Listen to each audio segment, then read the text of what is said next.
Government opposition दोनों को engage कर रहा हूँ, एक टेबल पे बिठा रहा हूँ। ख्वाहिश है कि हाउस ऐसे तरीके से चले। बजट पे डिबेट बहुत मकसद रखती है।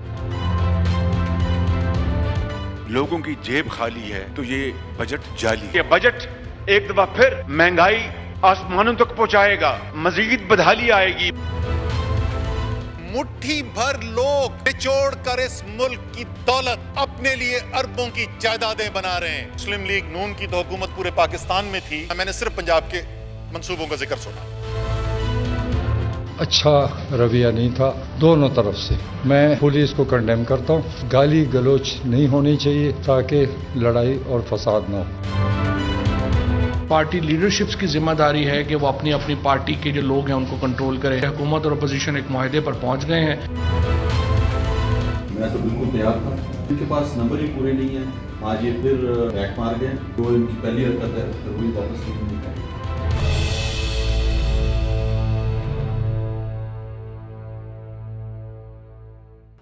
बिस्मिल्लाहिर्रहमानिर्रहीम।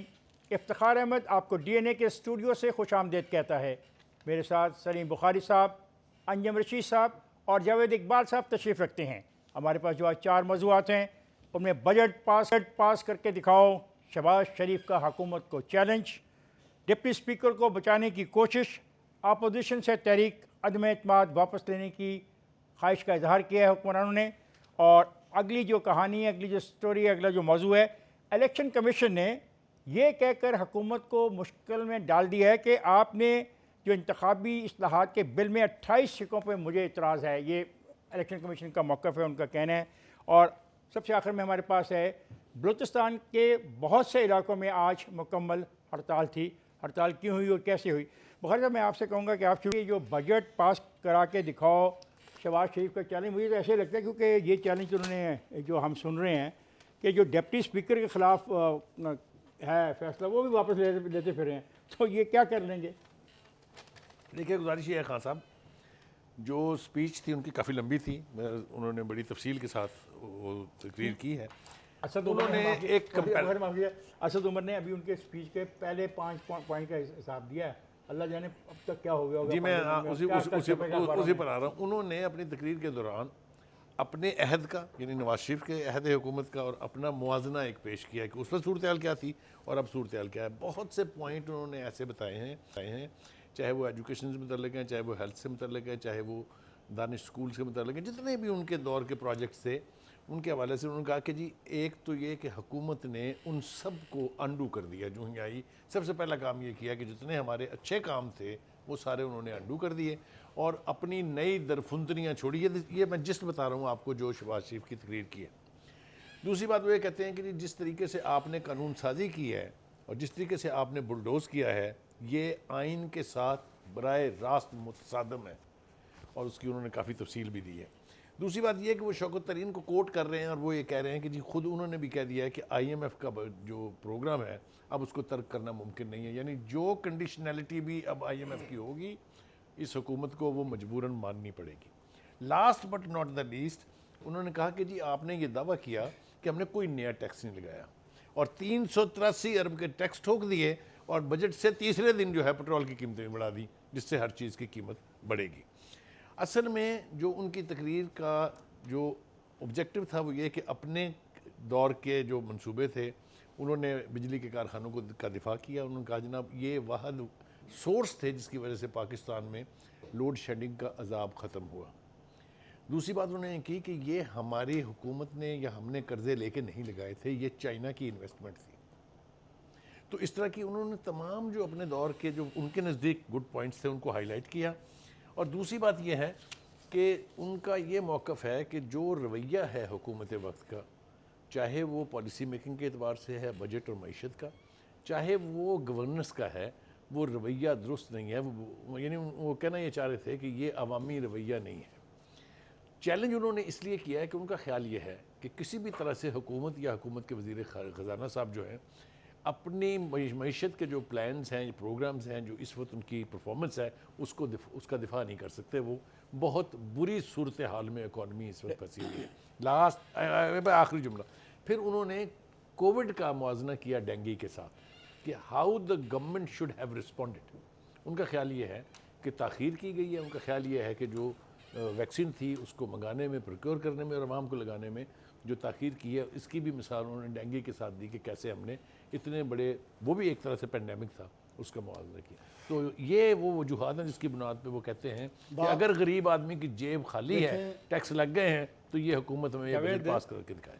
बुखारी साहब को बात मुकम्मल कर लें तो फिर मैंने हो गई सर, हो गई। मैं आपके इल्म में एक और चीज़ लाना चाहता हूँ कि जिन अरकान को कल सज़ा के तौर पे बाहर रखा गया था, उनकी सज़ा माफ़ कर दी गई है, उनकी सज़ा माफ़ कर दी गई है। 41 अरकान हैं PTI के जिन्होंने कहा कि हम शहबाज शरीफ की तकरीर नहीं सुनेंगे, और इस मामले में PTI के अंदर इख्तिलाफ राय बहुत गहरा है और देखने को, और ये 41 बंदों का दावा भी PTI के अपने बंदे का अपने उसने किया है। इनका जो मैंने है नहीं, जो हमारी तरह एंकर है आमर लियाकत साहब, ये कराची के आपके दोस्त हैं, बड़े अच्छे, खाना उनका बहुत अच्छा पकाते हैं वो, आपको पता है।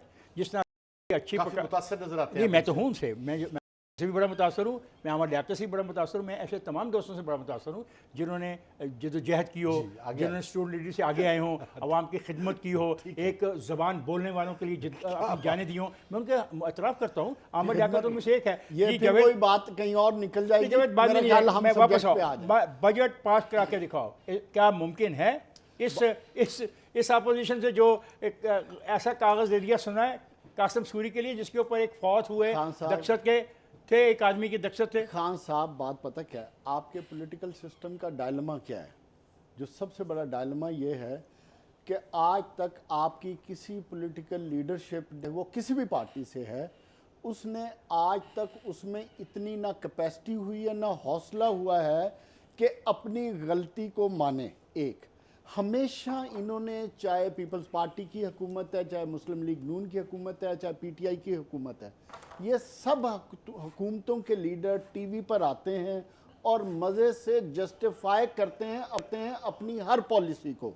यही आज हुआ है, रोज़ी पिक्चर दिखाते हैं, रोज़ी पिक्चर दिखाते हैं। मेरा सिर्फ सवाल ये बनता है कि अगर ये सारे इतने सच्चे हैं, अगर इन तो हमारे मसाइल क्यों हैं? अच्छा, तो हमारे मसाइल क्यों हैं? एक ठीक है। दूसरी बात, आज शहबाज शरीफ साहब ने जस्टिफाई किया है कि जो हमने पिछले 5 साल में काम किए वो बेहतरीन काम किए। मैं मान लेता हूँ थोड़ी देर के लिए, ठीक है, लेकिन अगर आपके इतने ही अच्छे काम थे तो पाकिस्तान के रिज़र्व उस वक़्त जब आपने हुकूमत छोड़ी, आपके अपने फाइनेंस मिनिस्टर ने कहाँ छोड़ के गया और क्या स्टेटमेंट है, मुझे बताने की ज़रूरत नहीं है। आपकी इंपोर्ट बिल किधर था, मुझे बताने की ज़रूरत नहीं। अगर मैं असद उमर की तकरीर का भी खुलासा करूं कि माशाल्लाह आप इतना अच्छा काम कर रहे हैं, और आपके इस अच्छे काम का नतीजा ये निकला कि आपकी इकॉनमी तकरीबन 33% श्रिंक कर गई, और जो बॉटम लाइन हिट की थी, उस हिट से जैसे ही आप 3% पे आए तो आप बगले बजाने लग गए, शोर मचाना शुरू हो गया, वाह वाह वाह वाह हमने क्या कर दिया। अभी तो कुछ हुआ ही नहीं है। अभी तो IMF ने आपके बजट पे जो कंडीशन लगाई है वही से नहीं निकल पा रहे आप। आपके तो एशियन डेवलपमेंट बैंक ने $1.2 बिलियन का जो प्रोजेक्ट फाइनेंसिंग का लोन था वो रोक लिया है। तो आप किस चीज की बगले बजा रहे हैं? असल बात क्या है, ये वही हुकूमतें हैं जो बात सुने पीछे जाके डील्स करते हैं, सेटलमेंट्स करते हैं अपने मफादात के लिए कि भाई तुम मुझे बोलने का मौका दो, मैं तुम्हें बोलने का मौका पीछे जाने से आपकी मुराद बिहाइंड द डोर। और आप आज भी यही हुआ है। अवाम का देखें, 3 दिन पहले आपने इसी मुकद्दस असेंबली की ईंट बचा दी, ठीक है, गाली गलोच से अलावा जिस असेंबली के बाहर कलमा लिखा हुआ था आपने नशर करके आज सारे माशाल्लाह जफियां डाल के काफी मुतासर नजर आते हैं आप। आर्टिकल जो लिखा है हमारे खुदा का वास्ता है कि आप अवाम के लिए स्टैंड लें। मेरा जो कहने का मकसद है, अवाम के लिए कोई स्टैंड नहीं लेना चाहता, अपने मफादात के लिए स्टैंड लेते हैं। मेरा सवाल ये था कि वो कह रहे हैं कि बजट पास करके दिखाओ, तो हम इसको लेते लेते हम यहाँ तक पहुँचेंगे। क्या ख्याल है? देखिए, आज जो है, एक तो ये कि इन्होंने सुलह करके दोनों ने अपने जो अपोजिशन ने और गवर्नमेंट ने जो अपना इस सिस्टम के अंदर रोल था उनको स्ट्रेंथन किया है, अपने आप को बचाया है। अगर वो इस पार्लियामेंट को डिसफंक्शनल रखते तो जाहिर है कि ये तो फिर डिक्टेटर्स का और मार्शल लॉ का और आमरीत का उनका फ़ायदा होता है ना। एक ये तो इसीलिए हुक्मरान है, ये इसीलिए आप कह रहे हैं फायदा होते होते रह गया, ये इसीलिए हुक्मरान है और इसीलिए अपोजिशन है कि जमहूरियत है। अच्छा, जो शहबाज शरीफ साहब ने जो एक बहुत मतलब मैं उनसे इख्तलाफ तो ज़रूर करता हूँ कि जो आज मुल्क यहाँ तक आया उसकी वजह जो जब गवर्नमेंट इनकी ख़त्म हुई तो जो अबूरी हुकूमत आई थी उसने ऐलान किया था कि पिछली गवर्नमेंट जो है वो जो करंट डेफिसिट छोड़ गई है उसमें हमें IMF के पास जाना पड़ेगा। लेकिन जिस कामयाबी के साथ शहबाज शरीफ ने अवाम को कन्विंस किया है वो उनकी एक कारीगरी है, उनकी एक महारत है, उनकी एक अक्लमंदी है और वो काबिल सिताइश है कि उन्होंने वो जुबान बोली, वो ये जो आपकी तरह से जो है वो बारीकियों में नहीं गए ना, उन्होंने डेटा पेश किया, उन्होंने कहा आपकी से मुराद कौन है? मतलब अब अवाम सर जुबान से एग्री वाले नहीं है, उनको उनके पेट में कुछ जाएगा, उनको कुछ नजर क्या आएगा। उसने क्या कहा? उसने कहा अवाम की जेब खाली है तो बजट जाली है। अब ये स्लोगन है, व्हाट अ ग्रेट स्लोगन, कि इसमें आम आदमी के लिए इतनी अट्रैक्शन है कि बाकी सच है कि भी अगर मेरी जेब खाली है तो मैं क्या करूं बजट से। फिर उसने कहा कितना ही अच्छा क्यों ना हो, हाँ कितना भी अच्छा, आपने कितना भी जो है वो GDP रेज कर दिया और कारों की कंजप्शन बढ़ गई, सीमेंट की कंजप्शन बढ़ गई, लेकिन जो 50 लाख लोग बेरोजगार हुए थे वो वैसे ही बेरोजगार हैं। तो आम आदमी को क्या, अब आम आदमी के साथ जो कम्युनिकेशन की है। फिर जब ब्रेक से वापस आऊँगा भला किसी और मौके पे ये सारी बात और सारी तारीफ शहबाज शरीफ की फिर कर लेना। ख्वाजात मैं जा रहा हूँ, ब्रेक पे जाएगा नहीं, हमारे साथ रहिएगा।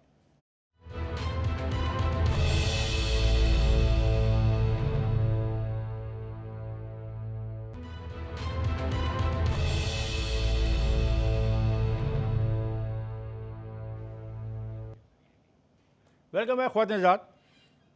पता नहीं क्या हो रहा है असेंबली में, हमें समझ नहीं आती है, या वो जानबूझ के ऐसा कर रहे हैं कि हमें समझ ही ना आए।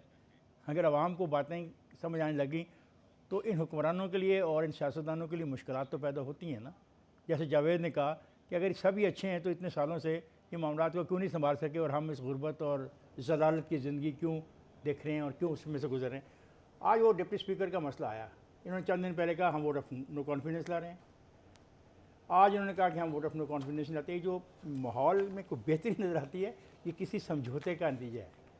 कहा गया कि ये एक ऐसा दस्तखत था उस करारदाद पे, वो MNA साहब फौत हो चुके हैं। क्या खूब ऑर्गेनाइजेशन है, क्या खूब अपोजिशन है कि वो कागज़ जमा करा दिया, कागज़ को पढ़ा तक नहीं कि इस कागज़ पे दस्तखत किसके हैं। क्या खूब मैनेजमेंट है वहाँ की असेंबली की, सेक्रेटेरिएट की, जिन्होंने उसको नहीं सर सभी एक जैसे हैं ना, मैंने तो कहा सभी एक जैसे हैं, यानी लेने वालों ने भी नहीं बताया।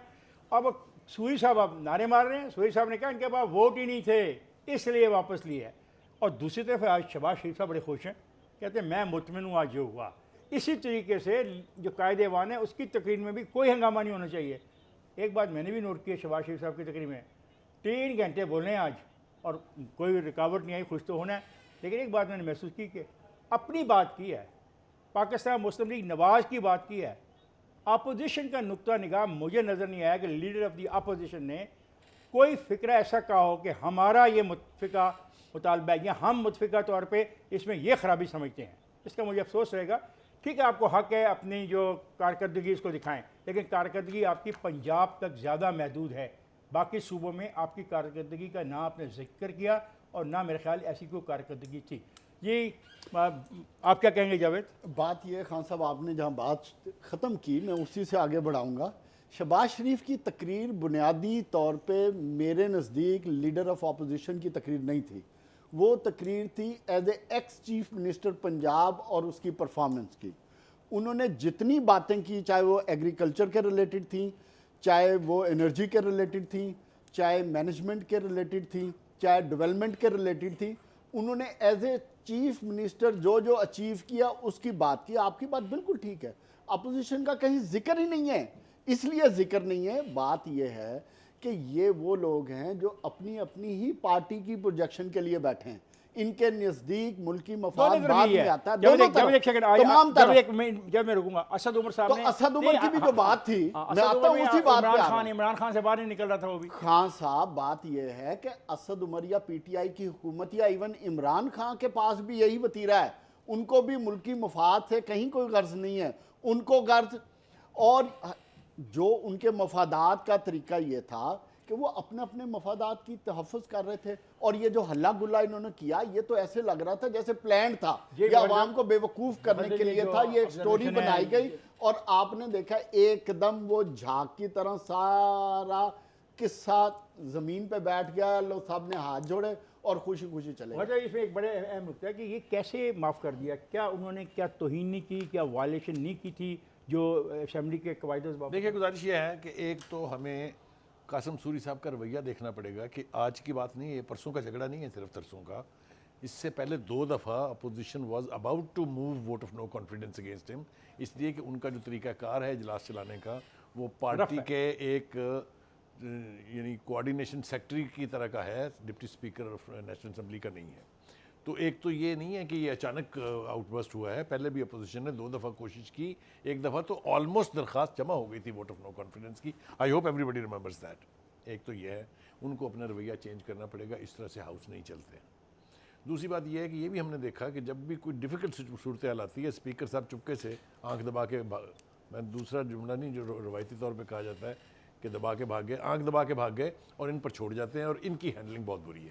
इसमें कोई 2 राय नहीं है कि he is a rough handler of A situation. वो आग पर पानी नहीं, दोनों के पास तेल डाल देते हैं। नहीं, पहले के पास तो है ना KPK की असेंबली का स्पीकर होने का तजर्बा, असेंबली का नहीं है।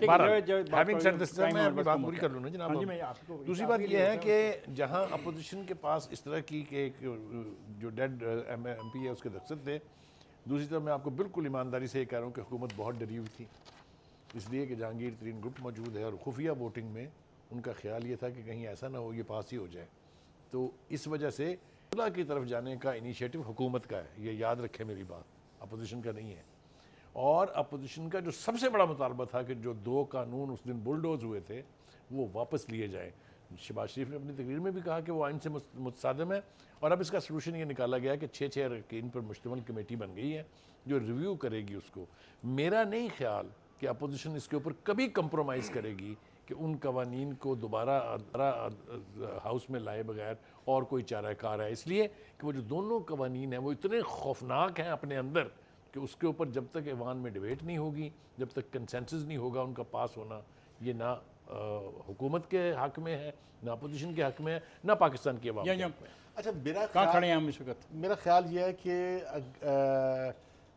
इमरान खान को वो पाकिस्तान के प्राइम मिनिस्टर हैं और इलेक्टेड प्राइम मिनिस्टर हैं, उन्हें अगर इस सिस्टम को स्ट्रेंथन करना है और अपने आप को स्ट्रेंथन करना है और पाकिस्तान को स्ट्रेंथन करना है, तो उन्हें खुद जो है वो कासिम सूरी साहब को विड्रॉ कर लेना चाहिए और उनकी जगह किसी दूसरे को लगाना चाहिए, क्योंकि जो उस दिन उनका बिहेवियर था, अगर असेंबली को ऐसे चलाया गया तो इसमें इमरान खान का नुकसान हो जाएगा। आपको गलतफहमी है? बिल्कुल सही बात है, बिल्कुल सही बात है, एग्री विद यू कि अपोजिशन की बेइज्जती कर लें आप। मैं इमरान खान की बात कर रहा हूँ कि इमरान खान के मुफाद में यह है कि असेंबली की फंक्शनिंग सचमुच की डेमोक्रेटिक फंक्शनिंग हो। अगर सचमुच की डेमोक्रेटिक फंक्शनिंग नहीं होती और असेंबली जो है वो मिस्टेक करती है या ये अनडेमोक्रेटिक होते हैं, तो अल्टीमेटली प्राइम मिनिस्टर वीकन होता है, उसने अगला इलेक्शन भी लड़ना है और इस मुल्क को भी चलाना है और जवाब भी देना है उसके मुफाद में। अब उसने जो उस दिन किया कि 2 इम्पॉर्टेंट जो, एक तो वो वोटिंग इलेक्शन कमीशन का और दूसरा वो वोटिंग मशीन्स का, वो ऐसा इशू था कि उसमें जो है वो इस जमहूरियत की पूरी एक बुनियाद मौजूद है कि अगर वो इस तरह का कानून पास करवा ले कि पूरी कौम उठ के खड़ी हो गए कि ये इलेक्शन जाली हैं और इलेक्शन में इंसाफ नहीं हुआ, तो वो इमरान खान भी प्राइम मिनिस्टर इलेक्ट होकर भी नहीं रहेंगे, वो एक वीकन हो जाएंगे। और सूरी साहब ने अपना माइंड अप्लाई नहीं किया, उन्हें पता ही नहीं कि पार्टी का मफाद क्या है। पार्टी का मफाद इसमें था कि पूरी जो इलेक्शन, क्योंकि एक नेशनल इशू होता है, तो अपोजिशन को साथ लेके चल के वो इसको रिजॉल्व करते, उन्होंने रिजॉल्व कर ली। लेकिन अंजुम साहब उस दिन अपोजिशन ने तो वॉकआउट कर दिया था।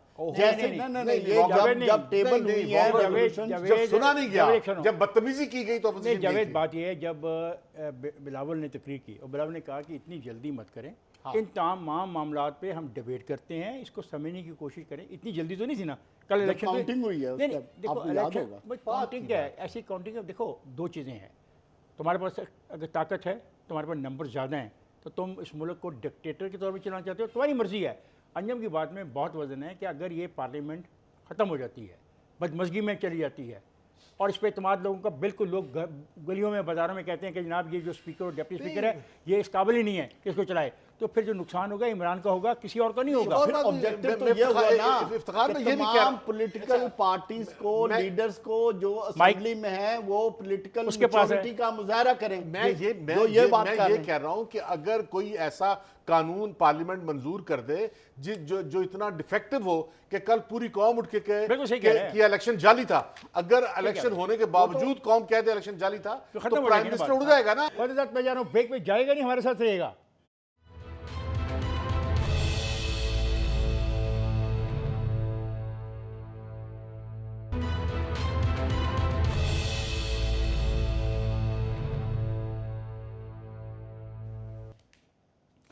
वेलकम बैक ख़वातीन। पाकिस्तान में जो इंतखाबात कराने की ज़िम्मेदारी है वो इलेक्शन कमीशन ऑफ पाकिस्तान की है। पिछले दिनों एक ऑर्डिनेंस को बिल की शक्ल दी गई असेंबली में, बहुत जल्दी की गई।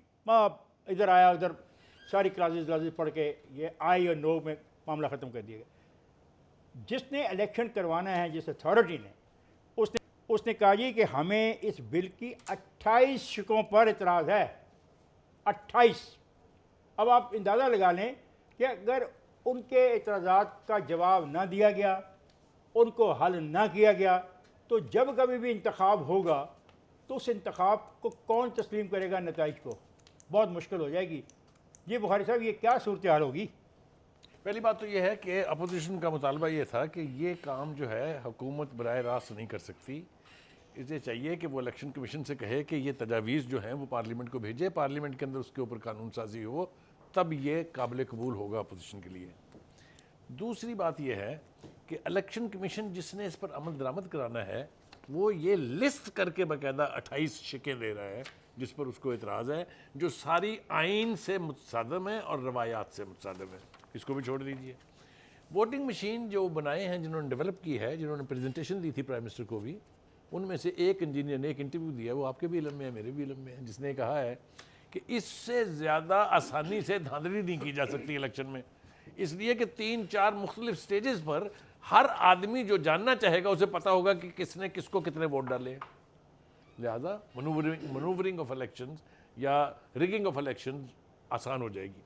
Last but not the least, election commission की जो राय है, जो उसका हक है कि वो इसके ऊपर ओपिनियन दे, जैसा मैंने आपको एक कागज़ लहरा के दिखाया, उन्होंने कहा कि ये सारी चीज़ें जो हैं ये आइन से मुतसादिम है। मेरे ख्याल से अगर आइन इलेक्शन कमीशन के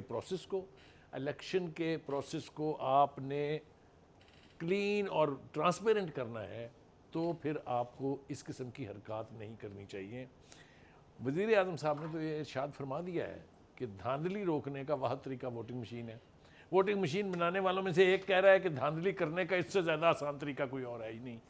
अगर इलेक्शन के ऊपर अवाम का इत्माद मुतज़लज़ल होगा या पूरा मुकम्मल नहीं होगा तो कोई रिज़ल्ट जो है वो प्रवेल नहीं करेगा, और ये जो 2-2 साल तक धांधली के रौले के साथ लोगों का पैसा हजम करके ये MNAs MPAs जो अपनी लड़ाइयाँ लड़ते रहते हैं वो लड़ाइयाँ ही लड़ते रहेंगे, उजरदारियाँ दाखिल होती रहेंगी, धांधली का शोर मचता रहेगा, काम कोई नहीं होगा। अंजू साहब, ये the pilot project was conducted by the election commission of Pakistan and the report thereof was sent to the parliament for debate which has not been debated till date. अब मुझे बताएं कि अगर जिसने इलेक्शन करवाना है, जिसकी जिम्मेदारी है, वो आप एक चीज़ लाके उसको कहते हैं मैं ये ट्राई करना चाहता हूँ, वो पायलट प्रोजेक्ट के बारे में अपनी राय का इजहार करता है और कहता है कि मेरी जो राय है इसको पार्लियामेंट में डिस्कस तो करो, आप डिस्कस ही नहीं कर। सर, अगर कासिम सूरी साहब डेमोक्रेटिक बिहेव करते और अपोजिशन की बात सुन लेते तो ये इलेक्शन कमीशन को के 28 एतराज़ात आते ही ना, और अब ये आ गए हैं तो ये कॉन्स्टिट्यूशनल उन्होंने फ्लॉज रखे हैं, इनको हर सूरत ये वापस लेने पड़ेंगे, एड्रेस करना पड़ेगा, वरना सुप्रीम कोर्ट कर देगा। तो ये एक जो सिस्टम के डेमोक्रेटिक सिस्टम के अंदर जहां भी आप बदतमीजी करेंगे वहां सिस्टम जो है वो आपको जवाब देगा और रुकेगा और मजबूरी तौर पर आवाम का नुकसान होगा।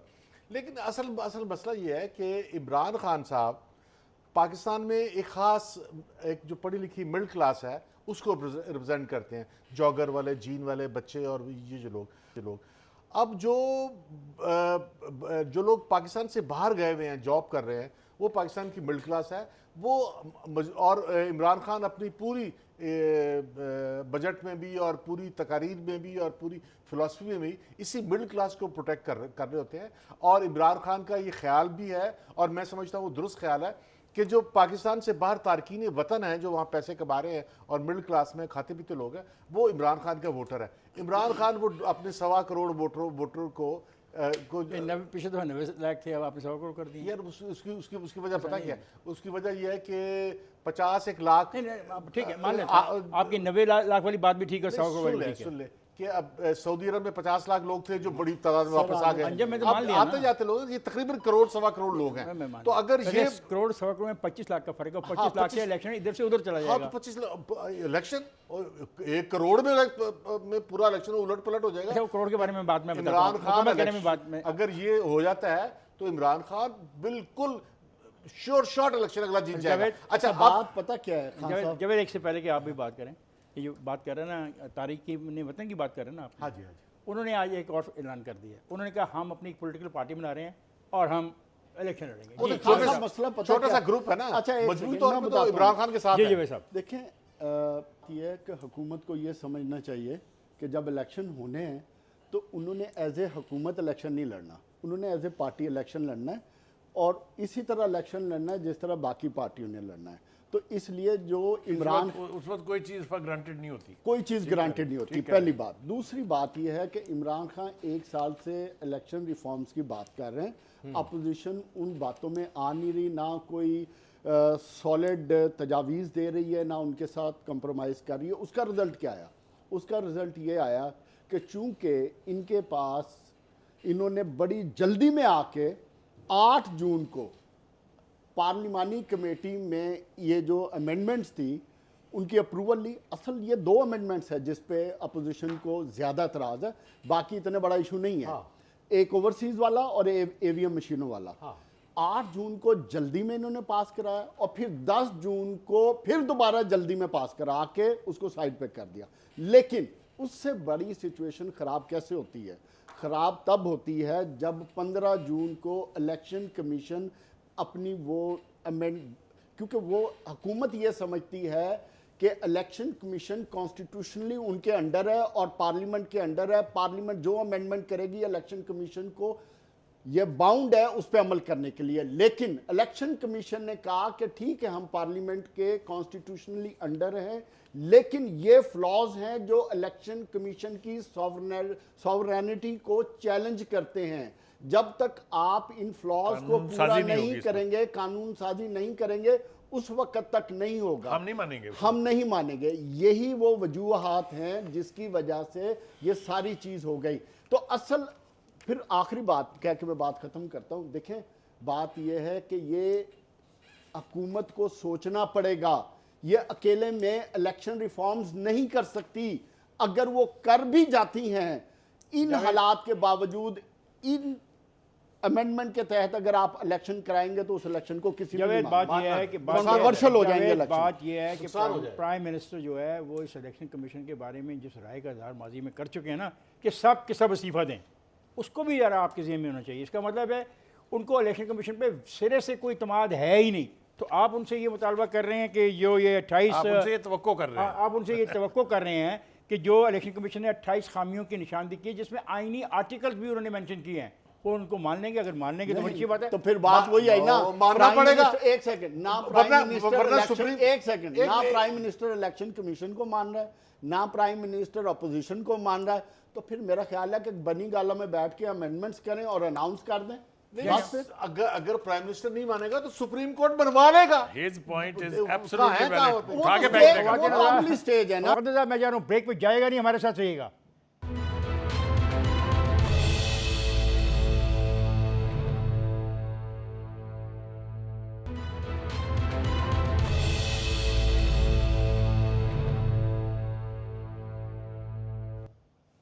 वेलकम है ख्वाजात। बजट बजट और बजट, बलूचिस्तान में बजट का मामला है। मुखालफिन कह रहे हैं हमें पैसे नहीं मिले, उन्होंने स्ट्राइक की कॉल दी, सड़कें बंद हैं, ब्लॉक हैं, गर्मी बहुत है, लोग आवाज़ार हो रहे हैं। लेकिन मामला चल रहा है। जी जब साहब हुआ क्या है वहाँ पे? बेसिकली जो मौलाना फजलुर रहमान की पार्टी है, मेरी आज बलूचिस्तान हुकूमत के एक मिनिस्टर से बात हो रही थी, तो मैंने पूछा कि भाई एक्चुअल इशू क्या है। उन्होंने कहा जी कि जो अपोजिशन पार्टीज़ हैं जिसको मौलाना फजलुर रहमान की JUIF और अख्तर मेंगल साहब की पार्टीज़ लीड कर रही हैं, उन्होंने एहतजाज कर रहे हैं जी कि बजट में हमें उतना ही हिस्सा दिया जाए जितना हिस्सा हुकूमती अरकान को है। देखा जाए तो उनका मुतालबा जायज़ है। तरक्याती मंसूबों पे बहस हो रही है। देखिए बलोचिस्तान में जो बहस हो रही है वो तरक्याती मंसूबों पे, तो देखने की चीज़ है। हुकूमत बलोचिस्तान को भी सोचना चाहिए कि जो लोग अपोजिशन के लोग जो ये डिमांड कर रहे हैं उनका भी उतना ही हक है जितने हुकूमती अरकान के। ये इस तरह के सलूक नहीं करना चाहिए और उनको भी उतना ही हक देना चाहिए। अब ये इनपुट केस में यार बलूचिस्तान में पाकिस्तान के चारों सूबों के मुकाबले में जमहूरियत हमेशा कमज़ोर रहती है। बलूचिस्तान की असम्बली भी जो है वो दूसरे सूबों के मुकाबले में, पंजाब के मुकाबले में, इवन खैबर सिंध के बारे में ये कमज़ोर रहते हैं। अब होता यह रहा है कि यहाँ हमेशा से जिसकी गवर्नमेंट होती है वो अपोजिशन को बजट नहीं देती और अपोजिशन को वो क्रश करती है। इससे पहले जो गवर्नमेंट थी जिसमें जो है ये मालिक साहब थे और JUI मालिक बहुत इनकलाबी आदमी था, JUI थी और इन्होंने अपोजिशन को इग्नोर किया। अब ये इन्होंने किया ये अब ये उधर बैठे हुए हैं। अच्छा अब ये इधर बैठे अब बाप वाले जो हैं अब JUI है, इनके भी काफ़ी मेंबर है। फिर BNP मैंगल ग्रुप है, इनके भी काफ़ी 10-15 मेंबर हैं उनके भी। फिर पख्तूनख्वा बिली पार्टी इनके भी हैं और असलम रईसानी भी हैं। ये सारे ये कह रहे हैं कि भाई हमें भी फंड दो। वो ये कह रहे हैं कि जब आपकी गवर्नमेंट थी तो आप हमें नहीं देते, हम आपको नहीं देंगे। लेकिन एक बात, इन्होंने जो है वो कुछ फंड दिए भी हैं सिब्बी में और खुजदार में और दूसरे इलाकों में, लेकिन वो जो उस पर इम्प्लीमेंट करवा रहे हैं वो इन अपोजिशन के लोगों जो अरकान इलेक्टेड है उनसे नहीं करवा रहे, जो इनसे हारे हुए हैं उनके जरिए वो तो ऐसे ही हो रहा है। अब आप पंजाब में भी देखिएगा, सूबों में भी पंजाब में भी हो रहा है कि पैसे उन लोगों को दिए जा रहे हैं जो जीते हुए हैं। तो फेडरल में क्या होता है? जो सूबाई असेंबली के अरकान है या कौमी असेंबली के, उनको नहीं पूछा जा रहा। मैं इतनी बात कहना चाह रहा हूँ कि बलूचिस्तान में भी डेमोक्रेटिक इंस्ट्रूमेंट को ठीक करना पड़ेगा, वरना वो पसमानदे का पसमानदा रहेगा। इनको अगर बलूचिस्तान को दुरुस्त करना है, आगे लाना है, तो डेमोक्रेटिक वैल्यूज का एहतराम करना पड़ेगा बलूचियों को। बलूचिस्तान के लिए कि डेमोक्रेटिक संभालना पड़ेगा। बहुत एक सेकंड, वरना पीछे रहेंगे। हमारे साथ क्या हो रहा है कि जो हुक्मरान पार्टी के MNAs MP उनको तो पैसे दिए जा रहे हैं। मेरे इत्तला के मुताबिक जो लाहौर में हमने अब तक बजट के बारे में देखा, और जो दूसरे मुंतखब अरकान हैं उनसे तो पूछा भी नहीं जा रहा कि भाई आप लोगों की भी कुछ स्कीमें हैं या नहीं। करनी है ये पिछले 35 साल से ऐसे ही हो रहा है। 35 साल को छोड़ो यार, अब नया पाकिस्तान है। नए पाकिस्तान में भी वही होगा जो पहले होता था। साहब आपके आर्गुमेंट में वजन नहीं रहता। पॉलिटिकल लीडर्स नए आ गए, वही पॉलिटिकल लीडर्स आपके देखें, एक नए पाकिस्तान में एक नया लीडर है, एक कमिटमेंट वाला लीडर है। आप ऐसे ना मजाक उड़ाया करें। कमिटमेंट वाला लीडर है यार। पहले तो आप अपना ये बयान वापस लें। ये आपको किसने कहा कि आप फतवा जारी करें यहाँ पर कि वो कमिटमेंट वाले लीडर हैं? तो फिर सारे ही हैं। नहीं कमिटमेंट वाला वो सर कमिटमेंट। देखिए सर, गुजारिश ये है कि अगर आप बलूचिस्तान की हुकूमत की कॉम्पोजिशन को देखें गौर से कि ये बाप की हुकूमत वहाँ बनी कैसे है, किसने बनाई है, लिहाजा ये तो अपनी मर्जी करेंगे। वहाँ उनको जो फीड कर दिया जाता है वो उसके मुताबिक सब कुछ कर देते हैं। अपोजिशन की दो बड़ी पार्टियों का आपने जिक्र कर दिया। पख्तूनख्वा मैप जो है, मिनी पार्टी जो है, उसका जिक्र नहीं किया, वो भी अपोजिशन में शामिल है। ये लोग आज से एहतजाज नहीं कर रहे हैं, एहतजाज बहुत देर से चल रहा है। ये नौबत अब आई है कि मेन आर्टरीज बंद हैं, वहाँ पर ट्रैफिक सारा जाम हो गया है, लोग आ जा नहीं सक रहे, तो ज़रा थोड़ा सा हाईलाइट हो गया, लेकिन ये एहतजाज बहुत पुराना है। वहाँ पर यही होगा, वहाँ पर डोरें कहीं और से खिंच रही हैं, कहाँ से खिंच रही हैं ये मुझे नहीं पता, लेकिन बाप की हुकूमत जब तक वहाँ है वहाँ यही कुछ होता रहेगा। लेकिन ये नहीं होना चाहिए क्योंकि ये रिफ्लेक्शन है जो कुछ बाकी सूबों में हो रहा है। ये देखिए जो वफाकी फंड्स हैं वो गवर्नर इस्माइल साहब को या अपने वाडा साहब को दिए जा रहे हैं या अली जैदी के थ्रू इस्तेमाल हो रहे हैं। इमरान इस्माइल साहब, ये गलत ट्रेंड गलत है। मेरा नहीं ख्याल, मुझे नहीं पता कि माजी में भी ये इसी तरह ही होता रहा है कि नहीं, क्योंकि ये हमने इशू इस तरह से नहीं देखा। ये Balochistan is an important province. Balochistan में अगर अपोजिशन के साथ बैठ के ये इसको सॉर्ट आउट नहीं करेंगे तो let us be ready for the worst kind of crisis there. ख़वातीन हज़रात, आज का प्रोग्राम आपने देखा। अब आपसे मुलाकात होगी पीर के रोज़। तब तक के लिए मुझे मेरे साथियों को इजाज़त दीजिए। खुदा हाफिज़।